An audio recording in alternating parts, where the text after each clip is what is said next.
I'm continuing with the hollowing out. I think I'm going to do this section of the arm for right now.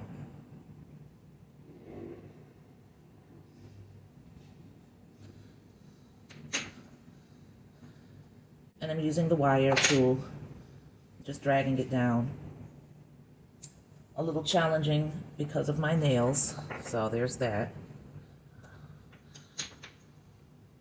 That was not the best cut in the world, but I'll live with it because I can fill it in with clay and, you know, make that better.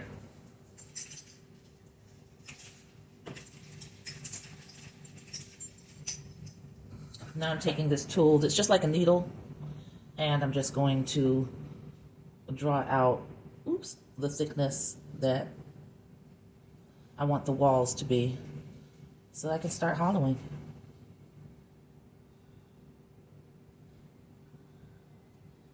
Stop it about right there. What I'm going to have to do is chop this video at some point so that I can go get the little clamp light that I have out of the kitchen and have better lighting in this area because it's difficult for me to see. I don't like using the clamp light too much just because there's no cover on the bulb, and I'm always worried about something triggering a migraine because I used to suffer from them so long ago. So just having that, you know, bright bulb shining on the side of my face makes me a little nervous, but it is better than what I am doing right now, which is working in an environment that's really making me strain my eyes to see and having to turn, you know, the sculpture different ways at different points to even make sure I'm actually doing what I think I'm doing. So this is me hollowing out the arm. Now the arms were attached to the torso. So I really can't tell on this inner part where that back wall or that back barrier ends. So there's a strong possibility that I can punch through to the other side accidentally. I'm hoping that I don't, but only time will tell. So I'm just going to keep going and hope for the best. I'm going to hush now so that I can edit this video and speed this part up later, because you don't need me to talk you through this. It's really self-explanatory. You can see exactly what I'm doing. So I hush now.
Okay, so I've hollowed out those two areas. So now we're picking up the serrated edge tool. Looks like that.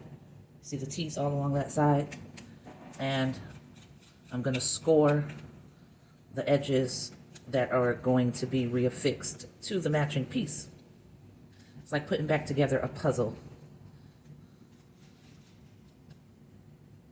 Have to handle this delicately because it's a pretty flimsy piece that I'm holding. So I'm just sitting that down there right now. This one I can be a lot rougher with because it's sturdy, you know.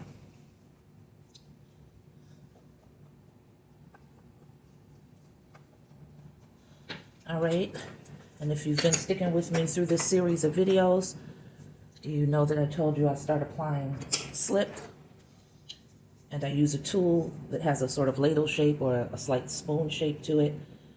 I put the slip on the back of it and generously tap it onto the surface where I created the grooves with the serrated edge. I don't press in because I want the grooves to remain pretty much intact. So I'm just lightly tapping it on, but generously tapping it on because I want it to be covered and I want the two pieces to seal to each other as they dry. I said before that I think many sculptors add slip to both pieces. I don't know if that's a mistake or not. I've only fired pieces once. So when I fired those pieces, none of the areas that I had reaffixed, that I had hollowed out and reaffixed using slurry, had any problems. I fired 6 pieces. One of them, an area came off or popped off that I think just had to do with maybe moisture, the thinness of the clay. Another one happened when I was trying to gently set the box down that the piece was in, and then the arm just popped off on me. But I haven't seen any bad experience where I can take it right back to, oh, that's the part that I joined together and that's what came off during firing. Because then I would know that I need to determine what I'm doing wrong with resetting these pieces back in place with the slip. Am I not using enough? Am I not pressing the pieces together enough? What am I not doing? I'd have to go back to that. But so far, like I said, it hasn't been a problem. If you prefer to put the slip on both pieces and that is working for you, you know, I say whatever's clever. So keep doing that. Me, I don't really bother. There's so much that seeps out, and you know, you sort of wiggle it and press it so that you know that those grooves are intertwining, I guess. And you're pressing enough so that the seam is closed. This is a little difficult for me to do, again, because of the nails. Got to get rid of the nails. But you just take and apply gentle pressure, and you'll know when you're meeting your mark because you'll see that slip seeping out, you know, through those areas. And that's fine. That's what it's supposed to do. That's how you know that you've put it in place correctly,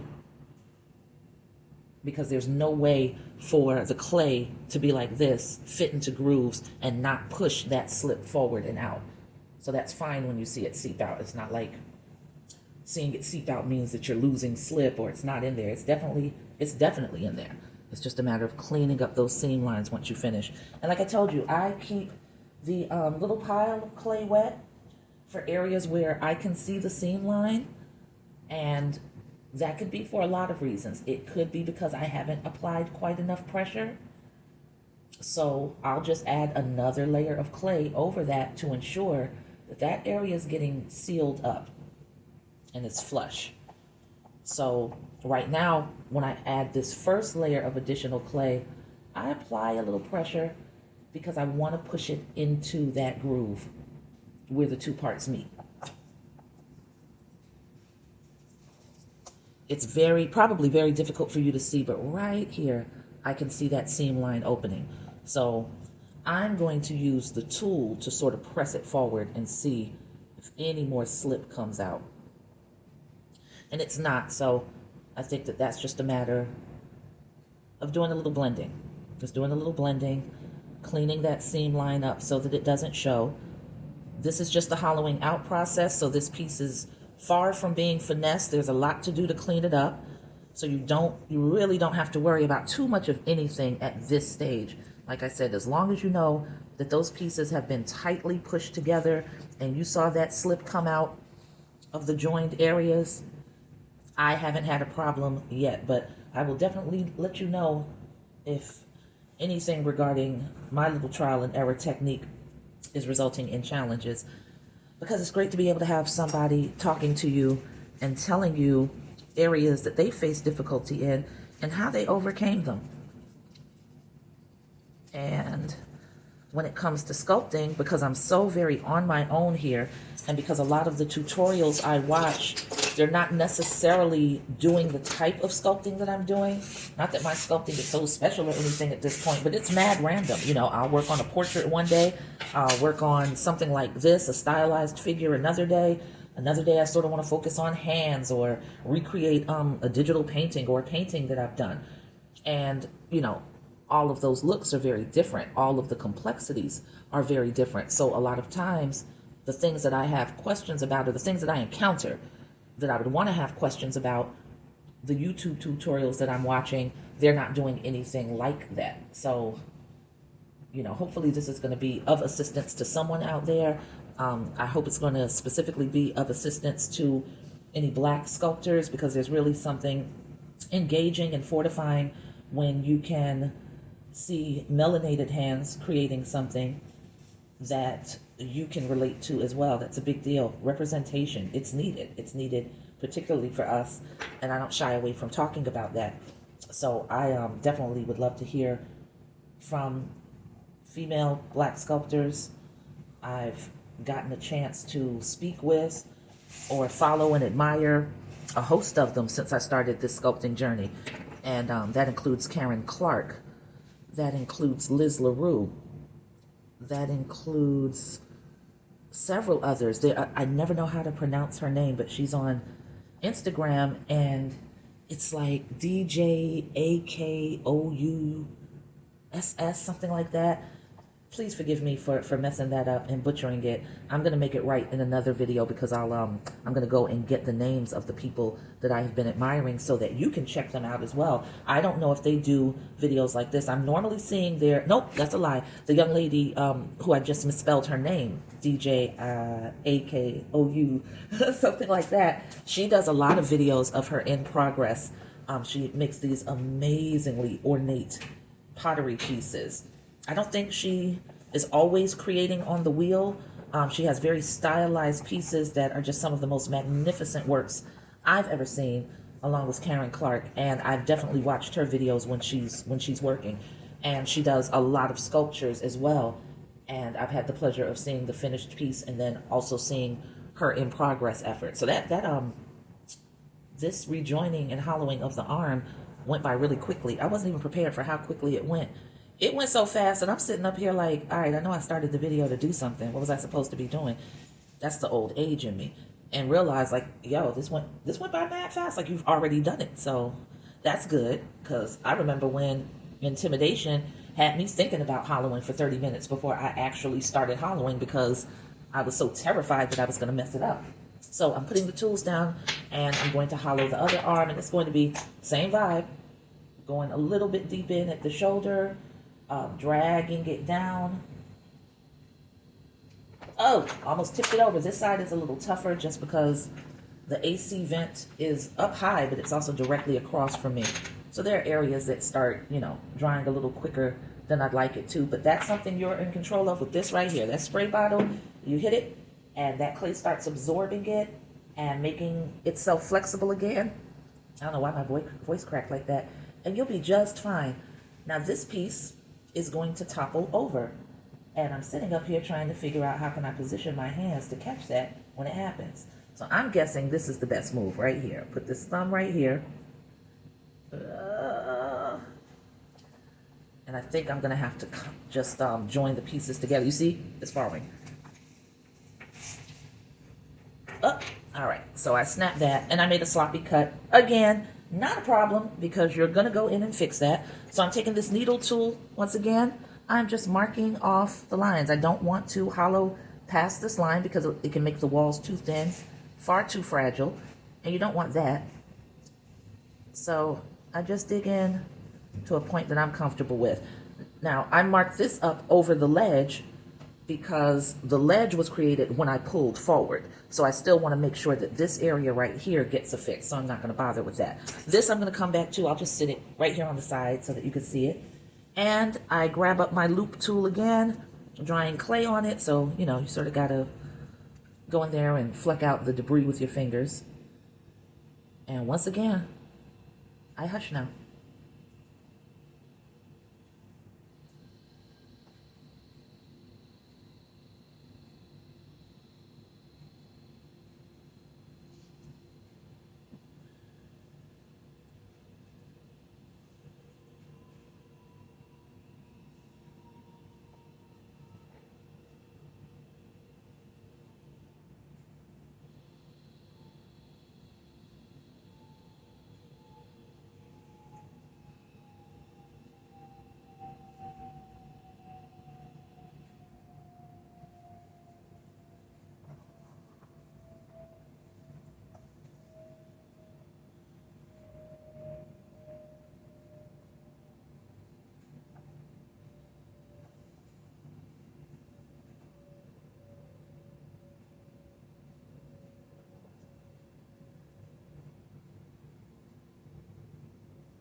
Switching out the tools for just a second, grabbing this larger loop tool right here, right here, right here, right here.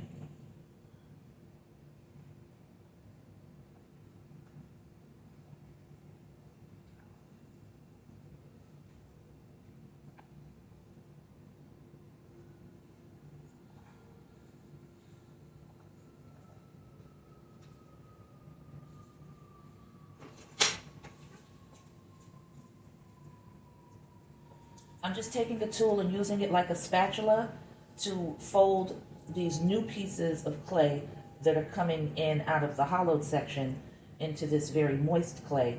And that's just me creating a mound, a pile to work from of very softened clay that can be used to build up some areas when I don't want the consistency to be as stiff as the other parts of the sculpture.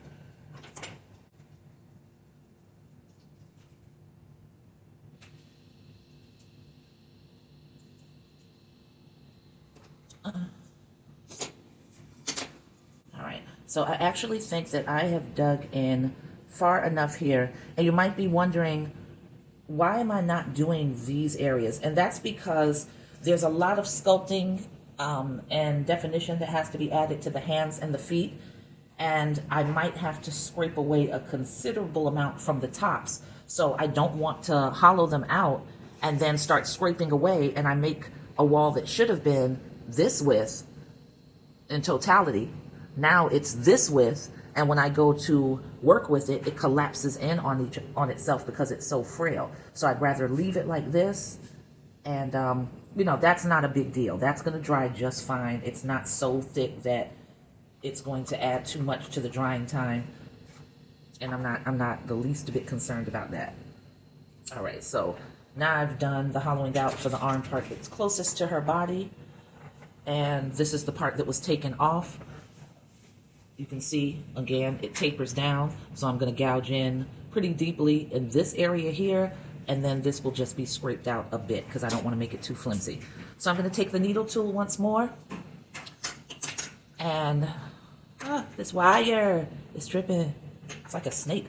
So I'm going to take the needle tool once more, drag this around, and give myself a guide for where I need to stop hollowing so that I don't make the walls too thin. And once again, my natural pace is pretty speedy.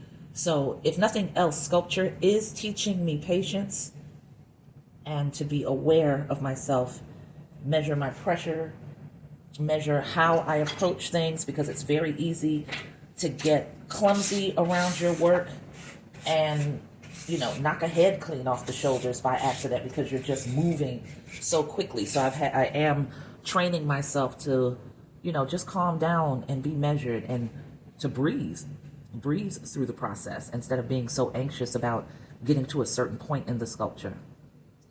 So this is the hollowing, and I hush now. You know, for a second there, I forgot I was filming, And I don't know if my hands got out of range of the camera. If so, I apologize for that. I got lazy and rested my hand. But we're back now. All right, so there. I've hollowed out that piece. That's what that looks like. And then I've got some of this filler I'm going to drop over into its pile. And I'm going to take the tool again and fold that into there so it can all get nice and moist and it can stay the consistency I need it to be for when I have to use it to fill in some areas that I didn't build up enough initially. And I'll discover those as I go along. So again, this is just me folding the pieces into each other using a tool so that all of that moisture gets absorbed evenly. And these are my working piles. The one solid one looks like that. And then another one that just looks like an absolute pile of mush, because that's what it is and that's what I need it to be.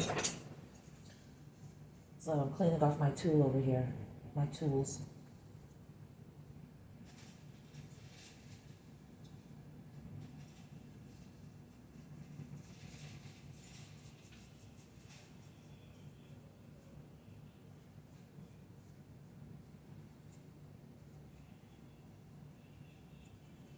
I just realized, actually, the one question that I'm asked a lot by people who are interested in my sculpture journey is how long do pieces take? And because I get so easily distracted and because I'll work for a little while, you know, I sculpt an arm and be like, yo, I did that. Let me go take a nap. I've earned it. And then I come back, I wake up, I sculpt another arm, and now I realize I've also earned a meal or a snack or something. So then I've walked away to go do that. And then I come back and I sculpt a little more, and then I realized that I really want to watch that special on Netflix. So I am going back and forth, back and forth, back and forth. And I'm a Taurus, so I love my naps. And I will jump up and take a nap in the middle of all of this like it's nothing. So cumulatively, I never know how long anything takes because I don't work straight through. So videotaping the majority of this process is going to help me get an idea, you know, if cumulatively over the course of a week or 2 weeks, I've been working on something for total hours of 36 hours, let's say, then I know, okay, I worked on this piece for, you know, a day and some change. So everything has its benefit. Everything serves its purpose. I was talking with Little Sister about social media, how it can get just exhausting being on here because, you know, everything has boiled down to what is your presence on here? Do we know you? Do you have enough followers? Do you get enough likes? Do you have enough engagement? And then, you know, of course, the negativity that comes along with everybody and anybody, especially those who were formerly powerless or unheard, deciding that they need to voice their opinion on everything that's posted, even the things their opinion was not invited to. And it can get to be a daunting reality, that non-reality of social media, especially, you know, as an artist. Little Sister is a photographer, and, you know, we just make sure to curate our social media experience so that it's filled with the things that we enjoy. You know, my For You page mostly has artists being recommended to me and sculptors being recommended to me. And I love that because that's what I'm interested in. And, you know, it's got the other fun stuff, you know, when I like to just know stuff about stuff that doesn't concern me, like who's beefing in hip hop right now. Don't even answer that. We all know. But, yeah, so things like that, curating your experience help to make this a pleasant one.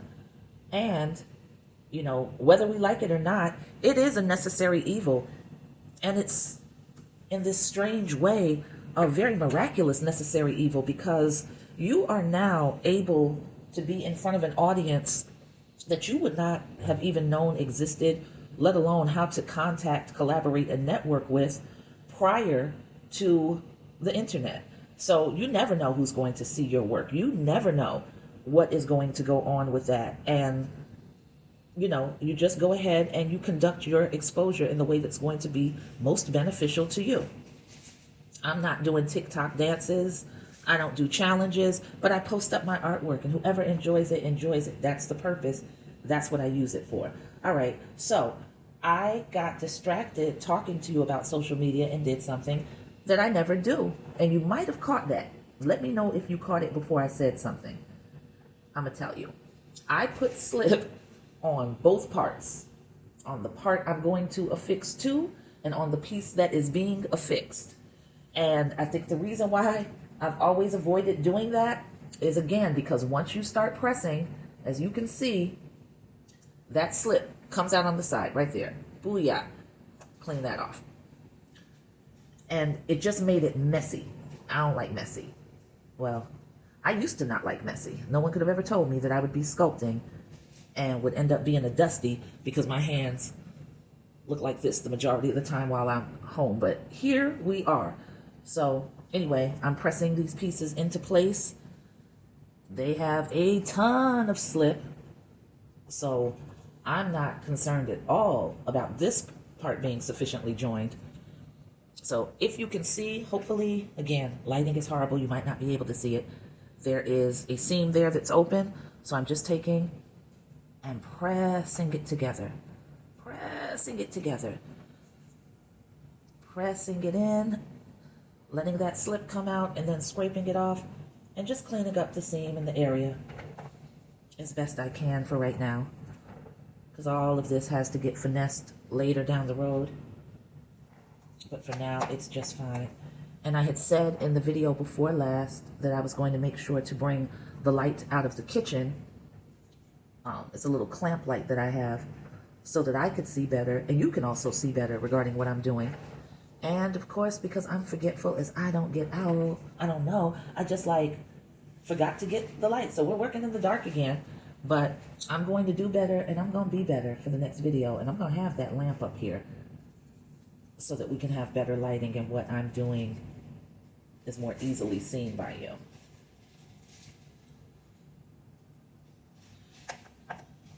So there's an area up here where I can see. You won't be able to see this. I don't think you'd be able to see this even with the better lighting. I could be wrong. Where that slip has oozed out, but I still see the indentation. So remember this pile right here of the matte soft clay?